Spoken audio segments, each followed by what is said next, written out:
할렐루야. 한 주간 평안하셨습니까? 왜 이렇게 많이 오셨어요? 떨리게.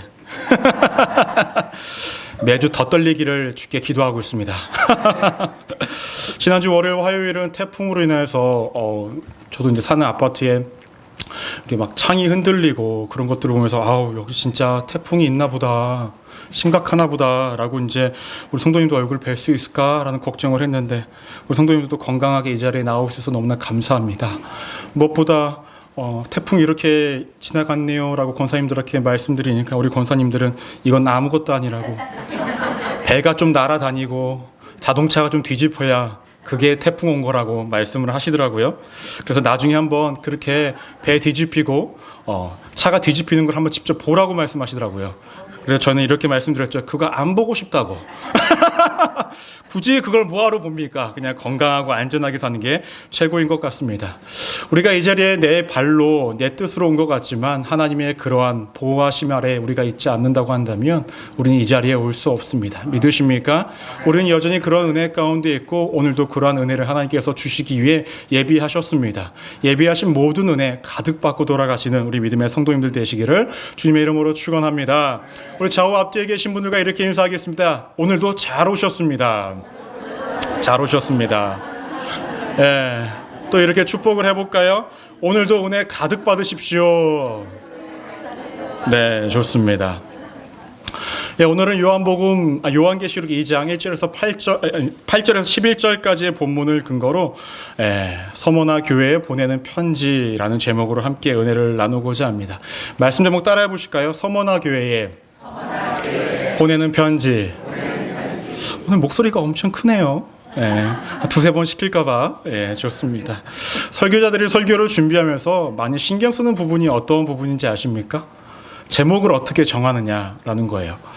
더 나아가서 요즘에 유튜브에 이제 영상들을, 설교들을 많이 올릴 때 사람들이 내용을 당장 볼 수 없기 때문에 가장 눈을 끄는 것이 무엇입니까? 제목을 어떻게 정하냐에 따라서 이제 많은 분들이 설교를 보거나 듣기를 한다라는 거예요. 그래서 저도 제목을 정할 때 굉장히 좀 많이 고민을 합니다. 정말 성의 없게 정하는 것 같지만 나름 고심을 하고 이렇게 정하는 거예요. 근데 지난주도 그렇고 이번 주도 그렇고 또 앞으로 5주간은요 제목을 정하는 것에 대한 고민이 없더라고요. 지난주는 뭐였죠? 에베소 교회에 보내는 편지. 오늘은 뭡니까? 서머나 교회에 보내는 편지. 다음 주는 뭘까요? 버가모 교회에 보내는 편지. 앞으로 제목에 대한 스트레스는 없이 진행될 것 같아서 저에겐 그것 또한 은혜인 듯합니다. 혹시 지난주 말씀이 기억나십니까? 에베소 교회에 쓰여진 편지 내용이었는데 당시 에베소 교회에는 굉장히 열심으로 신앙생활을 감당했던 사람들이 있었다라고 하면서 칭찬을 먼저 이야기하고 있었습니다. 그들의 신앙을 지키기에도 너무나 힘든 어려운 상황 가운데서도 그들은 인내하였고 그들은 열심히 행하였고 그들은 끝까지 견디는 믿음으로 살아왔다라는 거예요. 근데 그러한 사람들에게 예수님께서 요한을 통하여서 책망을 한 가지 하십니다. 그 책망했던 한 가지가 무엇입니까? 처음 사랑. 처음 너네가 행했던 그 행동이 없다라고 이야기합니다. 그들이 열심히 신앙을 지키기 위해 많은 일들을 했지만 그 일들 사이에 하나님이 주셨던 처음 주셨던 그 그리스도의 사랑이 어느 순간 다 사라지고 일만 남게 되어지는 것이 당시 에베소 교회 성도들의 모습이었다라는 거예요. 사실 이러한 모습은요 우리들 가운데서도 충분하게 나타날 수 있고 충분하게 일어나고 있다는 거예요. 일반화를 할 수는 없겠지만 대부분 신앙생활을 오래 하시는 분들이 이러한 오류에 빠질 때가 굉장히 많이 있습니다. 예를 들어 어떤 예배를 준비하고 특별한 행사를 준비할 때에 신앙생활을 오래 하신 분들은 이제 딱 나와요. 이때는 이거 하고 이건 저거 하고. 그러다 보니까 그것들을 막 준비하다 보면요 어느 순간 일이 먼저가 되고 사람을 돌보지 못하고 나아갈 때가 많이 있다는 거죠. 그러한 모습이 우리 안에 있다고 한다면 지난주에 우리에게 주셨던 말씀이라는 것입니다. 우리 2024년도 순봉호 소망교회에 많은 예배들이 준비되어져 있고 또 많은 행사들이 준비되어져 있고 주님 앞에 나아가는 많은 영적 걸음에 많은 발걸음들이 많이 있습니다. 그럴 때 여러분 우리 한 가지만 기억했으면 좋겠습니다. 우리요 뭔가를 행사와 예배와 그 어떤 것들을 화려하게 잘하는 것 그것보다 더 중요한 건 우리 안에 사랑이 가득함으로 함께 걸어가는 것이 더 더 중요하다라는 것, 이거 하나 잊지 않고 우리가 함께 2024년도를 나아가기를 소망합니다. 이제 오늘 말씀을 함께 나누고자 합니다. 오늘은요, 서머나 교회에 보내는 편지였습니다. 제가 지난주에 말씀을 드렸듯이 예수님께서 요한이라는 사람을 통하여서 7교회에 편지를 보내고 계신데 오늘은 서머나 교회에 보내고 있다는 것입니다. 여러분, 서머나라는 지역이 어떠한 지역이냐면요, 이 지역은 지금도 현존하는 도시라고 합니다. 현존하는. 그래서 우리가 전에는 터키라고 불렀지만 지금 튀르키예라고 불리는 그곳에 이즈미르라는 도시가 있는데 그곳이 그 성경에 나오는 서머나라는 곳이라고 합니다.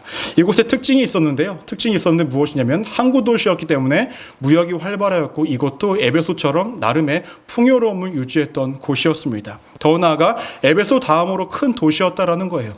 여러분, 큰 도시라고 한다면 뭔가 조금 많은 것들이 있겠죠. 많은 것들이 발달되어져 있겠죠. 인생의 환경들이 발달되어지면 그만큼 죄짓기 딱 좋습니다. 그렇지 않습니까? 차라리 아무것도 없고 우리가 하늘만 바라보고 있다고 한다면 죄질 일이 그렇게 많이 없는데, 우리의 주변에 많은 것들이 준비되어져 있다고 한다면 어느 순간 우리는 인간인지라 그러한 것들의 마음이 뺏기고 그러한 것들이 하나님보다 우선시가 된다라는 것이죠. 서머나 교회에도 그러한 영향과 그런 환경에 노출되어져 있었다라는 것입니다.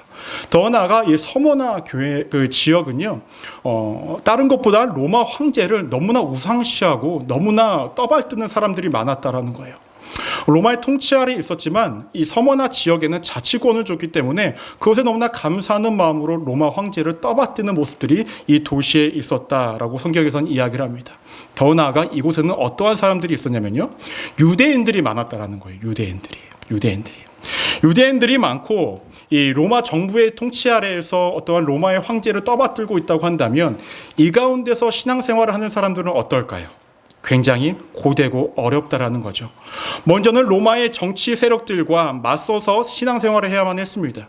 더 나아가 유대인들은 그리스도를 믿는 사람들을 핍박했기 때문에 그들과 대항하면서 신앙생활을 해야만 했다라는 거예요. 즉 서머나 교회에 있는 성도들은 이 유대인들과도 대항을 하고 로마 정부하고도 대항을 하면서 어떻게든 신앙을 지키기 위해 열심으로 나아갔던 사람들이 서머나 교회 사람들이었다라는 것입니다. 이렇게 본다면 정말로 책망할 것이 없습니다. 그래서 우리가 8절에서 11절까지의 말씀을 전체적으로 보시면 무슨 말이 없습니까? 성경의 그 어디에도 책망했다라는 이야기가 없습니다. 지난주에 함께 나눴던 에베소 교회도 열심으로 신앙생활을 했지만 너희에게 없는 한 가지, 사랑이 없다라는 것으로 말미암아 뭐라고 얘기합니까? 책망을 하고 있다고 이야기합니다. 하지만 오늘 함께 나누는 서머나 교회는요, 그 어떤 책망도 없다라고 성경에서는 이야기합니다. 여러분, 그러면 왜 책망이 없을까? 왜 이들에겐 책망이 없을까라는 거죠.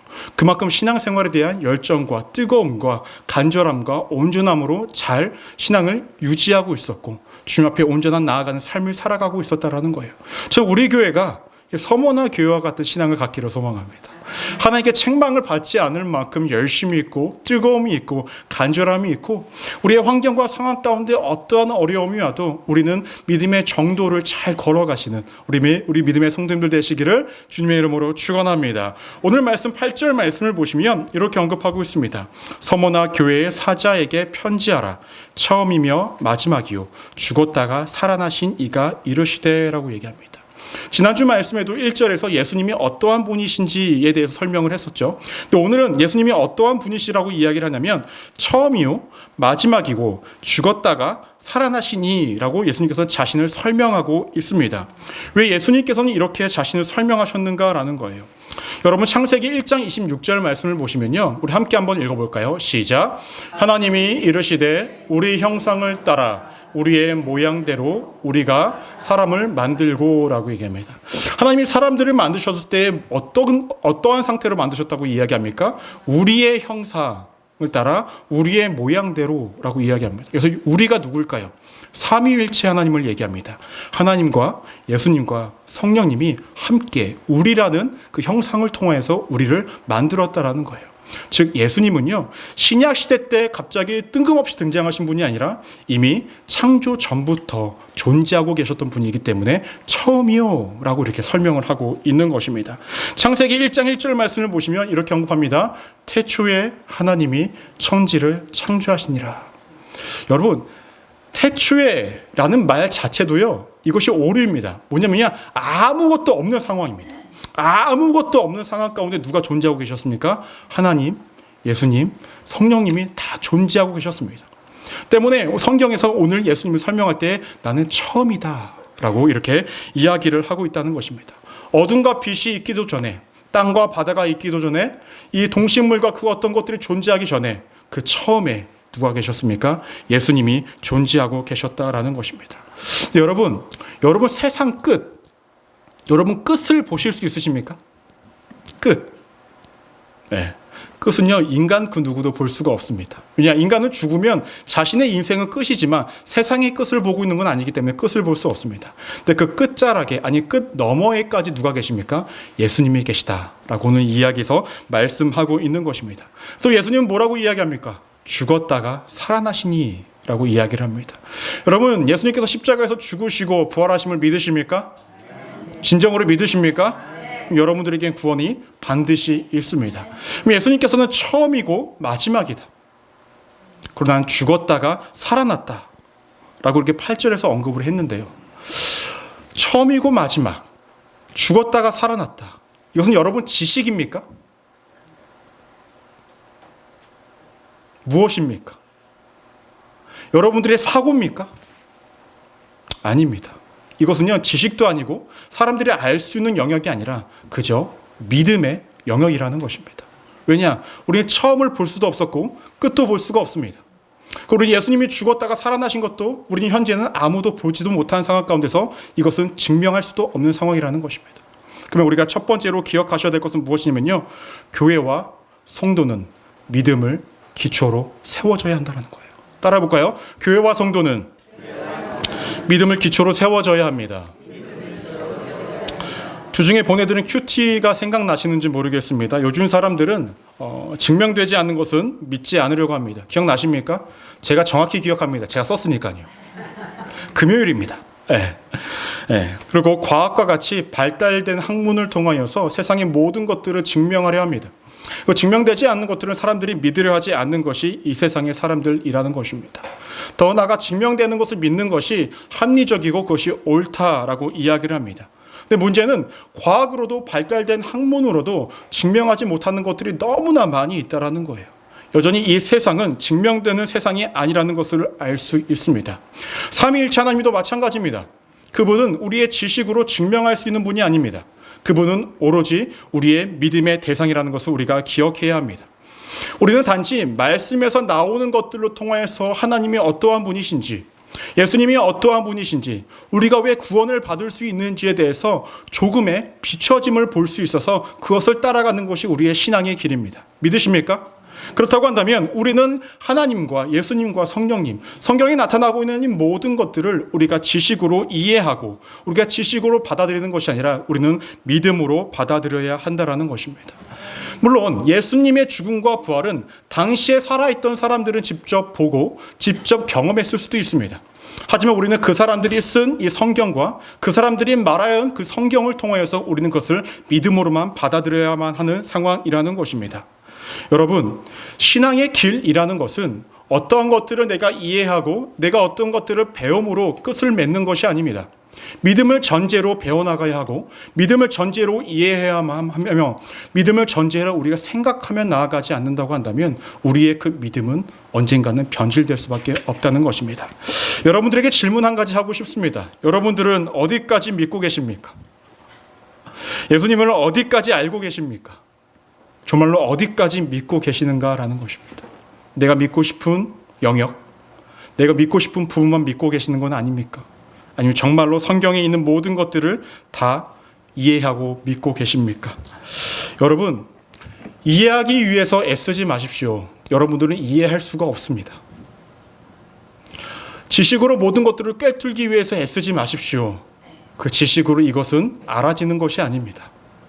우리 안에 믿음이 전제되어져 있지 않다고 한다면 그 깨달음도 그 이해도 그 지식도 하나님을 향한 너무나 단편적이고 너무나 얕은 지식과 믿음에 불과하다는 것입니다. 때문에 오늘 말씀에서 제가 명확히 말씀드리고 싶은 것은 너무나 간단합니다.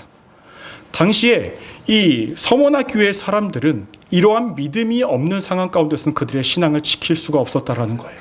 왜냐하면 그들의 상황은 너무나 핍박이 강하였고 예수 그리스도를 믿고 그분의 가르침을 따라가 살아가는 것은 너무나 비합리적인 상황이었기 때문에 그러합니다. 자신의 목숨을 걸고 따라가야 했고 자신의 모든 것들을 다 버리면서 따라가야만 했던 것이 당시의 상황이었기 때문에 그들에게 반드시 전제적으로 필요했던 것은 믿음이라는 것입니다. 제가 새벽 예배 때 말씀을 드린 걸로 기억을 하는데요. 유튜브에서 한 영상을 봤는데 한 목사님이 이렇게 말씀을 하십니다. 우리가 이탈리안 레스토랑에 간다고 해서 거기서 음식을 먹고 나왔다고 해서 우리가 이탈리안이 되는 것은 아닙니다. 맞죠? 우리가 한식점에 가서 한국 음식을 먹었다고 해서 외국 사람들이 한인이 되는 것은 아니에요. 그렇지 않습니까? 우리가 교회에 나왔다고 해서 우리의 교회에 왔다 갔다 했다고 해서 우리가 무조건 다 그리스도인은 아니라는 것입니다. 우리 안에 믿음이 없다면, 우리는 하나님을 향한 완전한 확신이 없다고 한다면 우리는 구원받은 자가 아니라 그리스도인도 아니라는 것입니다. 때문에 우리가 무엇인가를 알고 있다, 내가 무엇인가를 경험하고 있다고 해서 우리가 그리스도인이 아닙니다. 우리는 전제적으로 믿어야 합니다. 오히려 하나님이 증명되지 않기에, 우리의 머리로 이해되지 않기에 그분이 믿음의 대상이 된다라는 거예요. 하나님이 증명되어지고 하나님이 이해되어지고 하나님 나의 지식으로 내가 알게 되어진다고 한다면 그분은 더 이상 하나님이 아닙니다. 한 존재에 불과하다라는 거죠. 하지만 그분은 증명되지도 않고 우리가 다 깨닫지도 못하고 다 알 수도 없는 분이기 때문에 우리의 믿음의 대상이라는 것입니다. 이러한 믿음을 갖다 보면 세상 사람들은 우리를 무시할 것입니다. 괄시할 것입니다. 너 바보냐? 야, 믿을 걸 믿어라. 보이지도 않는 걸 왜 믿냐라고 이렇게 이야기를 합니다. 근데 여러분, 이 한 가지만 기억하십시오. 삼위일체 하나님은 우리가 증명해야 하는 대상이 아니십니다. 오히려 하나님 스스로 자신을 증명하실 것입니다. 믿으십니까? 우리가 증명해야 할 대상이 아니라 하나님 스스로 우리에게 증명해 주신다라는 것입니다. 이 같은 믿음으로 우리 교회와 우리 성도님들의 삶에 그 믿음이 굳건히 잘 세워지기를 소망합니다. 그래서 서모나 교회가 이루었던 그 믿음의 발자취를 우리도 함께 따라가기를 주님의 이름으로 축원합니다. 그런데 왜 예수님께서는 요한을 통하여서 믿음의 대상을 명확히 해야 한다라고 이야기를 하고 있을까요? 좀 전처럼 말씀을 드린 것처럼 로마 정부에 압박이 있었습니다. 또 유대인들의 종교전 탄압이 있었습니다. 더 재미있는 건요, 로마 정부와 유대인들이 함께 손을 잡아요. 그래서 그리스도인들을 핍박하고 어렵게 했다라는 것입니다. 구체적으로 어떠한 상황이었을까요? 우리 9절 말씀을 함께 한번 읽어볼까요? 시작. 내가 내 환난과 궁핍을 알거니와 실상은 내가 부요한 자니라. 자칭 유대인이라 하는 자들의 비방도 알거니와 실상은 유대인이 아니요 사단의 회당이라 라고 얘기합니다. 당시에 이 서머나 지역은 무역이 활발하게 이루어졌기 때문에요, 대체적으로 풍요로운 삶을 살았다라고 합니다. 그런데 오늘 말씀을 보시면 환난과 궁핍이 있다라는 거예요. 이 환난이라는 것은요, 제도적인 압박이 있었다라는 거예요. 정치적인 압박이 있었다라는 거예요. 궁핍이라는 것은 경제적인 어려움이 있었다라는 거예요. 여러분, 남들은 다 풍요로운데 나만 궁핍하다, 그 마음이 얼마나 더 힘들까요?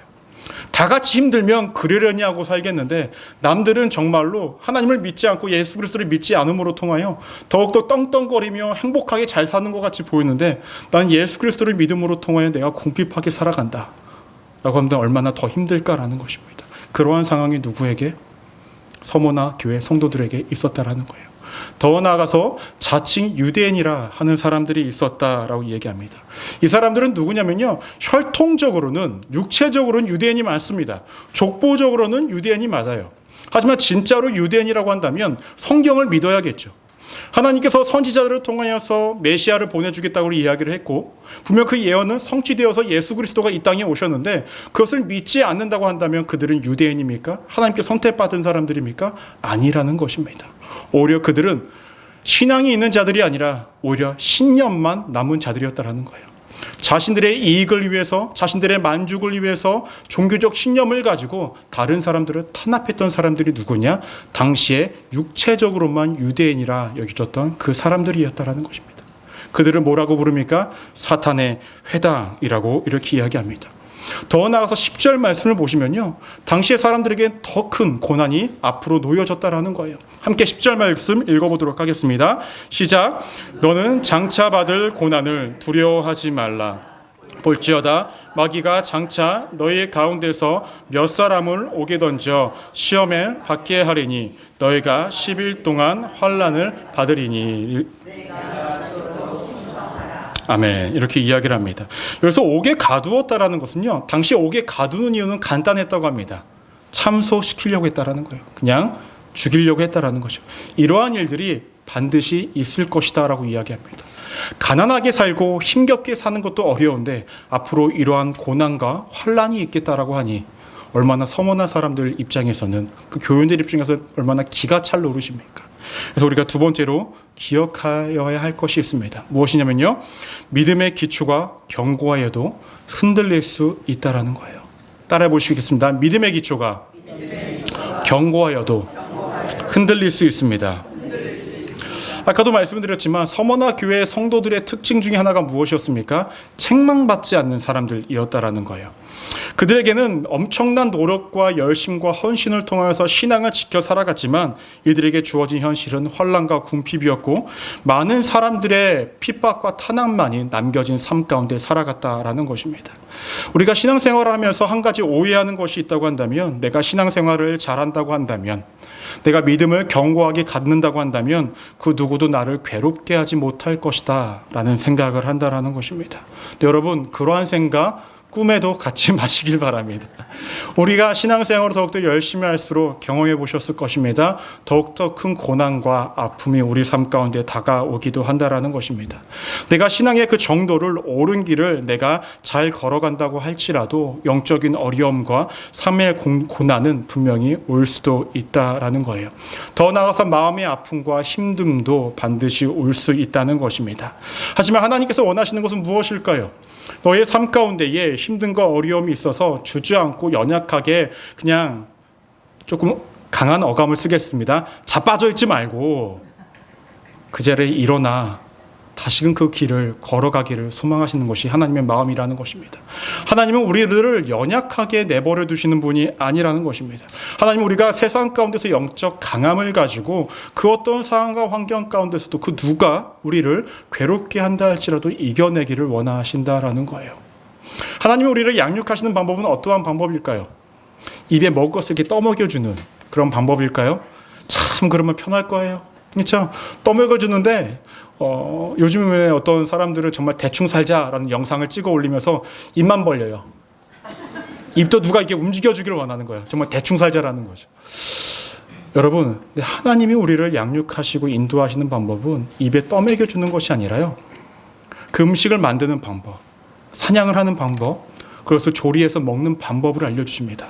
그래서 우리가 어느 곳에 있든 간에 너가 음식을 해먹을 수 있고 거기서 우리가 생존할 수 있게 만들어주는 것이 하나님의 영적 양육의 방법이라는 것입니다. 때문에 오늘 이 서머나 교회 사람들에게 이야기합니다. 너희가 그러한 상황 가운데 있어도 너희는 어떻게 해라? 충성하라 라고 얘기합니다. 너희는 분명히 흔들릴 수 있는 상황은 분명히 놓여질 거야. 하지만 나를 향한 믿음 놓지 말아라. 왜냐? 나는 처음이고 마지막이고 난 죽었고 살아난 부활한 예수 그리스도니 그런 나는 너희와 함께하고 있으니 너네는 어떠한 상황 가운데서도 죽도록 충성하라 라고 이야기를 합니다. 여러분, 우리가 영적인 강함을 가지고 살아갈 때 나를 힘겹게 만드는 것들이 있습니다. 그런데요, 우리가 오해하는 것 또 한 가지가 있습니다. 무엇일까요? 내게 안 좋은 일이 생겼을 때요, 이거는 영적인 일이야. 이거는 사탄 마귀가 나에게 틈타고 있어 라고 이야기합니다. 근데 모두 사탄 마귀가 한 짓은 아닙니다. 예를 들어 운전을 하다가 교통신호를 어겼습니다. 그러다 교통사고가 났어요. 근데 우리는 기도를 합니다. 하나님, 사탄 마귀가 틈타고 있습니다. 사탄 마귀가 하나님께 찾아갈 거예요. 하나님, 나보다 더 나쁜 놈이 저기 있습니다. 저는 아무것도 안 했는데 저 인간은 저를 뭐라고 합니다. 제가 나쁩니까? 제가 나쁩니까? 이렇게 얘기할 겁니다. 그렇지 않겠습니까? 사탄도 억울할 거예요. 여러분, 우리의 인간적인 행동의 잘못은 우리의 잘못으로 일어나는 안 좋은 상황들도 분명히 있습니다. 하지만 영적인 일들에 관한 그 배후에는요, 분명히 사탄 마귀가 틈탈 수 있다라는 것입니다. 그래서 우리가 명확히 기억하여야 합니다. 여러분, 내가 어떠한 사람과의 관계 가운데 문제와 트러블이 있었다라고 가정을 한번 해보겠습니다. 그 사람이 사탄 마귀입니까? 아닙니다. 그러한 상황 가운데에 그 마음을 내가 참지 못하는 것, 이러한 상황을 만들도록 이끌어진 게 사탄마귀지 그 사람이 사탄마귀는 아니라는 거예요. 이해가 되십니까? 여러분, 때문에 우리의 상황과 환경이 어떠할지라도 우리는 흔들릴 수 있는 상황 가운데 반드시 놓여집니다. 그때 기억하셔야 될 건, 나 흔들릴 수 있다 라는 거 잊지 마시고 나 주저앉지만 말자라는 것을 기억하십시오. 그리고 하나님께서는 나 분명히 붙잡아 일으켜 주신다, 나와 함께 걸어가 주신다 라는 것을 잊지 않으시기를 바랍니다. 여러분, 전에도 한번 말씀을 드렸지만 나침반이라는 것이 아무런 움직임 없이 멈춰 있으면 고장난 겁니다. 맞습니까? 나침반은 우리가 걸어갈 때 조금씩 움직이는 게 정상적인 겁니다. 신앙의 기도 마찬가지예요. 우리가 걷다 보면 나침반이 흔들리듯이 우리가 조금씩 흔들릴 수 있습니다. 하지만 그 방향성이 북쪽으로 우리가 명확히 지시되어지고 있다고 한다면 그 길 잘 걸어가고 계신 거예요. 조금의 흔들림은 괜찮습니다. 그거 하나님이 이해하십니다. 이미 하나님의 그 모든 주권 속에는 우리의 흔들림마저도 계획하고 계시고 계산하고 계시다라는 거예요. 때문에 걸어가십시오. 주저만 앉지 마십시오. 포기하지만 마십시오. 그렇다고 한다면 우리도 주께 책망받지 않고 인정받고 충성된 종이라 여김을 받을 줄로 믿습니다. 이어서 말씀을 보시면 10절 하반절부터 11절 말씀을 보시면 죽도록 충성하라. 그리하면 내가 생명의 관을 내게 주리니 귀 있는 자는 성령이 교회들에게 하시는 말씀을 들을지어다. 이기는 자는 둘째 사망의 해를 받지 아니하리라 라고 얘기합니다. 여러분, 요즘엔 모르겠지만 예전에 올림픽을 했을 때 제일 마지막 종목이 뭔지 기억하시나요? 마지막 종목 마라톤이었어요. 그래서 마라톤에서 1등을 하면 뭘 씌워줍니까? 관을 씌워줘요. 근데 그 관이요, 어떻게 좀 화려해 보이나요? 그렇게 화려해 보이지는 않아요. 그렇죠? 이제 뭐 씌워주기는 하는데 그렇게 화려해 보이지 않는다라는 거예요. 오늘 말씀을 보시면요, 생명의 관을 주겠다라는 것입니다. 이 생명의 관이요, 우리가 생각하는 것처럼 사람들이 보기에는 화려해 보이지는 않을 수 있습니다. 그런데요, 마라톤 1등을 한 사람, 그 사람이 갖고 있는 생명의 관, 그 관보다 뭐가 더 의미가 있습니까? 그 사람이 완주했고 그 사람이 1등 했다는 그 의미가 더 큰 가치가 있는 것 아니겠습니까?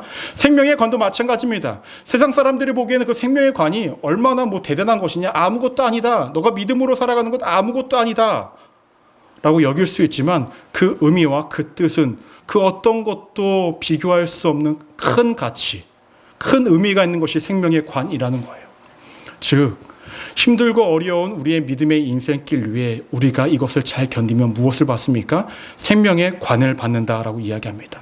더 나아가서 둘째 사망의 해가 없다라고 얘기합니다. 사람이 2번 죽는데요, 남자들이 객기로 많이들 하는 말이 있겠어. 많이 하는 말이 있습니다. 그게 무엇일까요? 1번 죽지 2번 죽겠어. 성경에서 2번 죽는답니다. 이 1번 죽는 첫 번째 사망은 무엇일까요? 육체 사망을 이야기하죠. 2번째 사망은 무엇일까요? 우리 영적인 죽음을 의미합니다. 요한계시록 20장 15절 말씀을 보시면 이렇게 언급합니다. 누구든지 생명책에 기록되지 못한 자는 불못에 던져지더라 라고 얘기합니다. 생명책에 기록되어지지 못한 자는 둘째 사망의 해를 당할 수밖에 없다라는 거예요. 그래서 우리가 마지막으로 기억하셔야 될 것이 무엇이냐면 믿음의 결과는 예상되는 것이 아니라 확정된 것입니다. 이해가 되십니까? 내가 하나님을 믿으면 이렇게 될 거야 라고 예상하는 것이 아니라 이미 답은 정해져 있고 그것은 확정된 사실이라는 것입니다. 여러분, 하나님을 믿는 사람들이 최종 결론이 무엇이 되어야 할까요? 하늘 소망을 가지고 살아가는 것입니다. 이 땅 가운데서 하늘 소망을 가지고 살아가는 것이고, 그 다음에 하늘 소망을 품고 우리가 살아갔을 때 정말로 천국이 우리 안에 임하여진다라는 것입니다. 서문학교의 성도들이 너무나 힘겹고 어려운 삶을 살아가지만 그들이 끝까지 붙잡아야 하고 끝까지 붙잡고 있었던 것은 무엇입니까? 믿음으로 하늘 소망을 갖고 있었기 때문에 생명의 관을 붙잡기 위해서 둘째 사망의 해를 당하지 않기 위해서 그 모진 고통과 고난을 견뎌내야만 했다라는 것입니다. 얼마 전에요, 교회에 랩탑이 없어서 이제 제 개인 랩탑으로 쓰고 있었는데요. 그게 이제 한 10년이 넘어가지고 이제 막 꺼지는 거예요. 근데 설교를 쓰다가 꺼지면요, 참 마음 답답해집니다. 저장을 했어도 저장을 한 데까지만 또 저장이 되고 일부 안 한 것들은 다 이제 없어져 버리잖아요. 너무나 힘든 거예요, 마음이. 와, 열심히 썼는데 어느 순간은 제가 막 3장, 4장 썼는데 저장을 안 해가지고 일부만 딱 남아있고 나머지는 다 없어져 버린 거예요. 그래서 이제 제가 교회에 부탁을 드려가지고 하나 랩탑을 조금 구매를 좀 해주시면 안 될까요? 라고 얘기하니까 교회에서 또 목사님 사역하시겠다는데 뭐 그것쯤이야 하시면서 흔쾌히 또 이렇게 또 해주셔가지고 너무나 감사한 마음으로 랩탑을 딱 이제 배송을 받기 위해 기다리고 있었습니다. 배송을 받으려고 하는데요. 또 설교를 쓰고 있는데 또 모니터가 꺼지고 컴퓨터가 팍 꺼지는 거예요. 그때 제 모습이 어땠을까요? 웃었습니다. 이렇게. 왜 그럴까요? 왜 웃었을까요? 나에게는 새로운 랩탑이 오고 있어. 지금의 이것쯤은 내가 조금만 참으면 다 끝이 난다 라는 그 마음이 생긴다는 거예요. 천국 비유를 굉장히 저렴하게 제가 이야기를 했지만 우리의 인생이 이와 같아야 된다는 거예요. 우리의 신앙이 이와 같아야 된다는 거예요. 현재 잠시 잠깐의 어려움을 통해서 내가 고뇌하고 힘들고 좌절하고 울며 쓰러지고 넘어지고 어찌할 바를 모르는 것이 아니라 내게 다가올 천국 소망을 가지고 현재의 그 잠깐의 어려움은 우리가 이겨내고 견뎌낼 수 있어야 된다는 겁니다. 하나님께서 원하시는 것은 이것입니다. 여러분, 이거는요 예상되어지고 우리가 기대하는 작은 부분이 아니라요, 정말로 하나님께서 이미 확정돼 놓은 사실이라는 거예요. 때문에 우리 믿음의 순복음 소망교회가 이러한 신앙을 가지고 살아가기를 소망합니다. 말씀을 정리하고자 합니다. 여러분, 정말 믿음의 교회가 되기 위해서는요, 믿음의 기초로 우리가 이 교회를 세워나가야 합니다.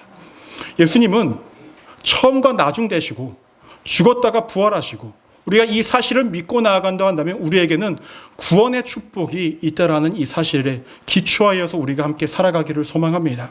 더 나아가 우리가 고난이 있을지라도 흔들릴 수는 있지만 그 자리에서 포기하거나 좌절하지 마십시오. 하나님은 우리에게 이겨낼 수 있는 힘을 이미 주셨습니다. 여러분들은 약한 존재가 아니에요. 믿으십니까? 믿으십니까? 여러분, 여호수아와 갈렙 그리고 함께했던 사람들이 가나안 땅에 들어가서 정탐을 했었습니다. 그리고 그들이 스스로가 이야기했던 것은 무엇이었습니까? 스스로 우리는 메뚜기 같다라고 이야기합니다. 하지만 그들 스스로는 자신들을 그렇게 연약한 존재로 생각을 했지만 하나님은 그들을 메뚜기로 만들지 않았습니다. 그들을 승리케 하시는 분이었다는 거예요. 여러분들을 신앙, 여러분들과 함께 하신 하나님은 연약하지 않으십니다. 때문에 어떠한 상황 가운데서 일어서실 수 있고 함께 걸어가실 수 있고 승리하실 수 있다는 것, 이것 잊지 마시기를 바랍니다. 마지막으로 믿음의 결과는 아까 말씀드린 것처럼 예상이 아닙니다. 확정된 겁니다. 힘들고 어려우십니까? 이 땅 가운데 희망과 소망 두지 마십시오. 하늘 소망 가지고 살아가시기 바랍니다. 그것에 진정한 은혜가 있고 진정한 축복이 있고 진정한 구원이 있습니다. 이 같은 모습으로 살아가 우리 교회도 우리 성도님들도 하나님께 책망받지 않는 믿음의 그 예쁜 길을 걸어가시는 믿음의 성도님들 되시기를 주님의 이름으로 축원합니다. 기도하시겠습니다.